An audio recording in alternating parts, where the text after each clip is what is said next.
안녕하세요. 연합인포맥스 선임 기자 워싱턴이안 선재규입니다. 오늘은 전 세계에서 지금 유동성이 엄청나게 넘치고 있는데 그 문제를 한번 다뤄볼까 합니다.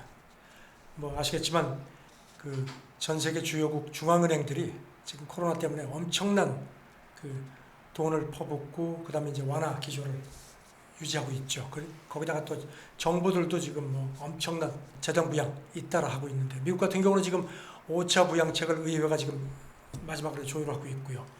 유럽연합도 기억하시겠지만 7,500억 유로라는 코로나 회복 기금을 이것도 사상 최대 규모로 합의를 한 상태입니다.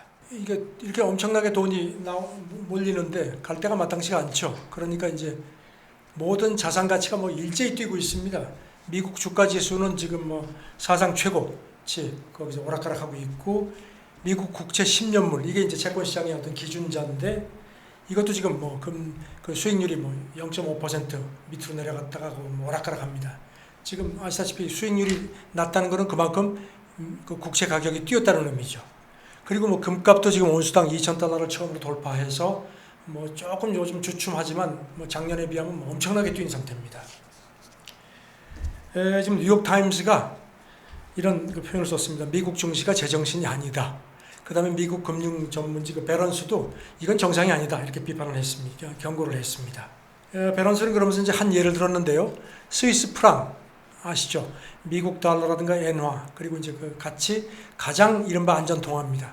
이게 이제 이렇게 금융시장이 불안할 때 이제 가장 투자자들이 주목하는 건데 지금은 이게 주식 같은 위험 자산하고 같이 강세를 보이고 있습니다. 이것도 사실 정상이 아니거든요.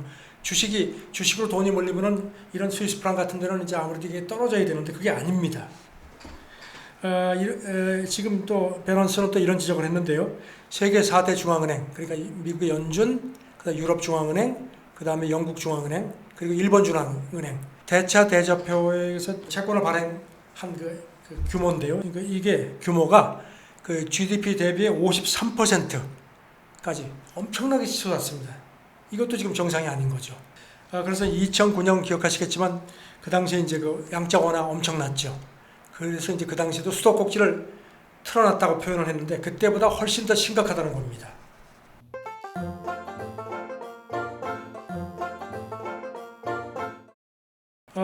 지금 미국 전미 경제연구소 여기는 이제 미국 경제 이제 이런 걸 예측하는 기관인데요. 여기서 이제 지난 6월 초에 지난 2009년 이후에 한 10년 이상 유지되어 왔던 호황이 2월 초에 정점을 찍고 나서 그때부터 침체로 들어갔다 이렇게 분석을 해놨습니다. 이런 경고가 나왔지만 미국 증시 투자자를 보면은 그런 경고 있어? 전혀 관심도 없는 그런 모습입니다. 지금 상황. 국제통화기금도 비슷한 경고를 했습니다. 지난 6월에 이제 금융안정 보고서를 냈는데 실물 경제하고 금융시장 괴리가 심각하다. 근데 이런 얘기를 하도 많이 하니까 투자자들은 심각해? 알았어. 이 정도입니다 지금. 그러면서 이제 IMF 보고서는 선진국의 주식하고 채권 시장이 어떤 시장 가격하고 펀더멘털에 입각한 그런 자산 밸류 차이가 지금 거의 역사적인 수준으로 벌어졌다. 그래서 지금 이렇게 투자자들이 이제 위험 자산을 막 그냥 쫓아다니는데 이게 사라지고 나면은 자산 가치가 또 조정될 거다. 그때 가면 아마 심각할 거라고 경고를 합니다. 그러면서 이제 시장 심리 변화가 있을 수 있는 이제 세 가지 이제 악재를 지적을 했습니다. 짐작하시겠지만 코로나, 제2차 유행 문제. 지금 벌써 이미 그런 조짐이 보이고 있죠. 그 다음에 각국 통화 정책이 지금은 굉장히 완화 기조로 가고 다들 걱정하지 말라고 이제 이렇게 조이지 않겠다고 하지만 그게 언제까지 갈 거냐? 그게 변할 거라는 겁니다. 그 다음에 이제 무역 긴장 문제. 이제 미국하고 중국이 지금 티격태격 하는데 이제 그것도 언제든지 폭탄이 다시 될 수 있다는 얘기입니다. 다만 이제 한 가지 호재가 있다면 이제 백신인데 백신이 나오면 아무래도 호재가 되지만 이게 또 양날의 칼이라는 겁니다. 왜냐하면 백신이 나와가지고 경기가 좀 회복이 되는 조짐이 있으면 중앙은행들이 돈을 걷어들일 수밖에 없다는 거거든요. 그러니까 백신 나오는 게 좋기도 하지만 또 이게 또 걱정거리기도 하다 하는 그런 지적을 했습니다.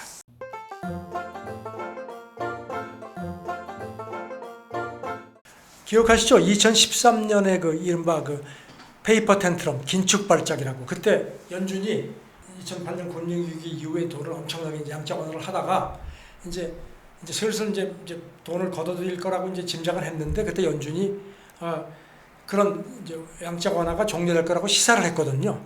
그 시사만 했는데도 그때 뭐 시장이 엄청나게 동요를 했습니다. 특히 신흥시장에서 그때 이제 신흥시장에 엄청난 돈이 들어와 있었는데 그때 막 일시에 빠져나갔죠. 그래가지고 뭐 난리가 났죠. 그래서 지금은 그 당시보다 훨씬 유동성이 훨씬 더 많이 풀렸기 때문에 이런 긴축 발작이 이게 시간이 정해진 게 아니지만 분명히 올 거라는 겁니다. 그래서 거기 대비를 해야 된다. 그러면서 금값이 최근에 이렇게 엄청나게 뛰는 게 그런 거에 대비한 일종의 해칭 성격이라는 것도 명심을 해라.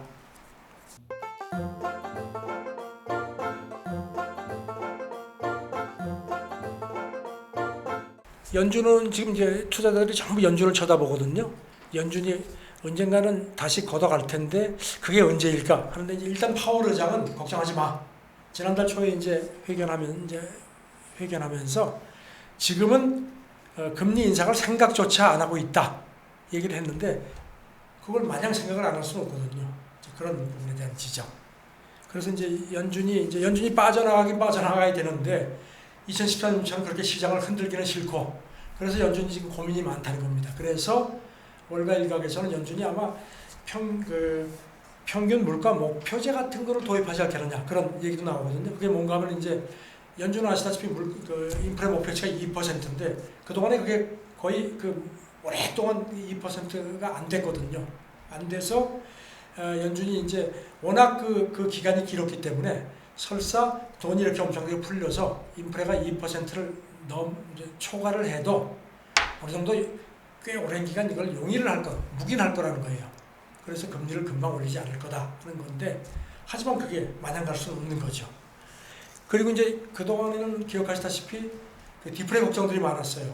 이제 경기도 안 좋은데 물가도 안 오르고 이게 사실 인플레보다 훨씬 더 무서운 건데 그랬는데 이제 이런 우려가 지금 이제 빠르게 사라지기 시작했습니다. 왜냐하면은 지난 7월 미국 소비자 물가, 특히 근원 소비자 물가, 그게 뭔가 하면 이제 아시다시피 에너지하고 이제 식품, 이거는 이제 변동성이 크니까 그걸 뺀 이제 근원 물가를 이제 수치를 내는데 그게 7월 소비자 근원 물가 지수가 물가가 전달보다 0.6%나 올랐습니다. 엄청나게 많이 뛰었어요. 그래가지고 1991년 이후 최고치로 올랐는데 이게 이제 나오고 나니까 인플레가 그동안은 인플레 좀 됐으면 좋겠다고 하는 발언들이 많다가 이제 진짜 인플레가 우리 옆에 바짝 다가온 거 아니야?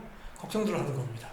그래서 디플레 우려는 사라지고 그 대신 이제 인플레가 이제는 멀지 않았다는 그런 경각심이 있는데 하지만 투자자들은 그거보다는 지금 주식 위험자산 쫓아다니기에 바쁜 게 현실입니다. 아직까지는. 그러면 이제 월가의 큰 손들은 어떻게 하고 있을까요? 그게 사실 궁금하시죠? 그걸 하나씩 짚어보죠. 비즈니스 원탁회의라고 이제 미국 대기업 CEO들의 이제 이런 조직인데요. 여기서 이제 조사를 많이 하거든요. 그런데 이제 지난달에 조사를 했는데 자기들 회원사들을 대상으로 조사를 했더니 내년 말까지 코로나 충격이 계속할 거라는 그렇게 생각하는 CEO들이 굉장히 많았습니다. 그리고 27%는 내년 이후에나 경기가 회복되지 않겠느냐. 그것도 조심스럽게 이렇게 봤다는 겁니다. 그리고 또 CNN이 어떤 분석을 이제 보도를 했는데요. 지난주에 조금 충격적이었습니다.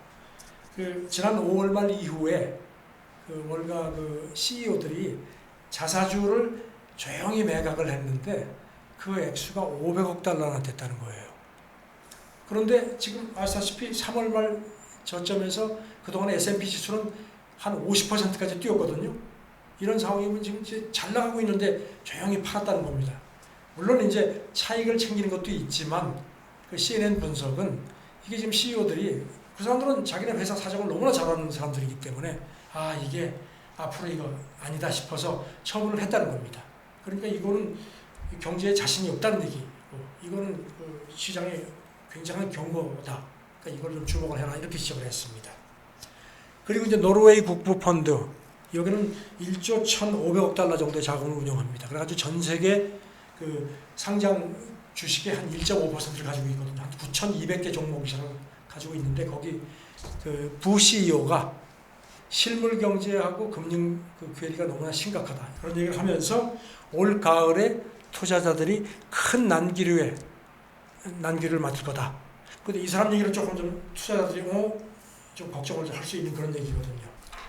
버핏 얘기를 안 할 수가 없죠. 버핏이 운영하는 투자회사가 그 버크셔 해서웨이인데 지난 8월 14일에 이제 그동안의 그 투자 실적을 이제 보고를 하는데 공시를 했는데 그때 어떤 게 나왔냐면요. 베리골드라는 금광 회사가 있는데 그 주식을 2천만 주 이상 샀어요. 돈으로 치면 한 5억 한 6,300만 달러를 거기 투자를 해서. 근데 그동안에 버핏은 기억하시겠지만 금 투자에 대해서 그렇게 시큰둥했거든요. 예전에 이런 얘기도 했습니다. 만약에 화성에 이렇게 보면서 그 지구 사람들이 금 가지고 막 그냥 막 이렇게 하는 걸 보면은 저 사람들 저거 왜 저래? 이렇게 얘기를 한 적이 있어요. 그러던 버핏이 금광주를 이렇게 대거 샀습니다. 그리고 또 버핏은 그동안에 은행주를 굉장히 많이 가지고 있었거든요. 웰스파고하고 JP모건주를 갖고 있던 거를 물론 다 처분한 건 아니고 상당 부분을 팔았습니다. 그러니까 이제 대비가 되죠. 그러니까 이제 월가 쪽에서 이제 분석하기를 버핏이 금을 샀어? 야 이거는 투자 패턴이 달라지는 거야. 왜냐하면 금이라는 거는 해칭 수단이거든요. 그 위험 해칭 수단인데 그러니까 반면에 은행이라는 거는 미국 경제는 신용 경제인데 은행이라는 건 신용 경제의 상징인데 그거를 상당 부분 처분을 했다. 그러면 버핏이 미국 경제에 대한 어떤 그런 그 반대 베팅을 한 거다 하는 그런 해석이 나왔습니다. 여기 대해서 이제 그 유로퍼시픽 캐피탈 CEO는 내가 버핏을 잘 아는데 이 사람이 그동안에 뭐 미국 경제 달러 같은 거는 너무 걱정하지 마라. 뭐 이렇게 요동을 치지만 그래도 이게 세계 경제의 근간이기 때문에 나는 믿는다. 말은 그렇게 했는데 내심은 아닌 것 같다. 이런 얘기를 했습니다. 반면에 또 월가의 다른 애널리스트들은 너무 크게 이렇게 의미를 두지 마라. 왜냐하면은 버크셔 해서웨이 그 투자 그 포트폴리오 비중에서 금을 샀다고 하지만 그 비중은 아직도 굉장히 적다. 그러니까 최근에 이제 이런 게 있으니까 이제 투자 패턴을 다변화한 거로 봐라. 뭐 이런 얘기도 있는데 일단 버핏이 금을 대거 금 관련주를 샀다는 거는 투자자들이 명심을 하는 게 좋을 것 같습니다. 아까 긴축 발작 얘기를 드렸죠. 그랬는데 지금 트럼프의 발작을 조심하라는 얘기도 나왔습니다. 월가 그 자문사 관계자는 대선 결과도 그렇지만 트럼프가 이제 앞으로 대선 때까지 한 2달 보름 정도 남았는데 그때까지 트럼프가 어떤 사고를 칠지 모르니까 그거를 투자자들이 투자 전략을 짤 때 그걸 우선순위로 조심을 해라. 특히 지정학적인 도발 가능성이 있다 하면서 이란하고 베네수엘라를 꼽았어요. 이란을 공격할 수도 있고 베네수엘라는 정권 교체를 시도할 수 있을 거다. 그러니까 이런 경우에는 단기적으로 유가가 엄청나게 뛸 수 있지만 유가 뛴다고 해서 거기 동의하지 마라. 그건 단기적인 요소다. 그러면서 이제 그런 단기적으로 방산주 같은 데 조금 이렇게 해칭을 하는 것도 괜찮다. 기억하시겠지만 그 제프리 건들락 헤지펀드 대부 중에 한 사람인데 이 사람이 자기는 트럼프가 재선될 거라고 본다고 했는데 이런 거기에 대해서 그것까지는 나는 그렇게 아직 보지 않는다는 얘기도 많거든요. 이 사람들 얘기는 트럼프가 재선이 될 경우에는 시장이 훨씬 더 큰 변동성을 갖게 된다. 바이든이 되면은 월가가 걱정을 하지만 초기에는 이 사람이 크게 흔들지 않을 거다. 왜냐하면 일자리 회복이라든가 인프라 구축이 더 큰 문제이기 때문에 바이든이 재선돼도 초기에 큰 동요는 없을 거다. 그러니까 그런 점도 해라. 그러니까 트럼프의 발작을 조심해라. 그런 생각을 합니다. 자기는 불확실성 엄청납니다. 앞으로 2달 보름 정도 이런 좀 여러 가지 상황에서 유동성도 조심하시고 트럼프의 이런 돌발 변수 같은 것도 조심을 하시면서 투자를 하시는 게 좋을 것 같습니다. 감사합니다.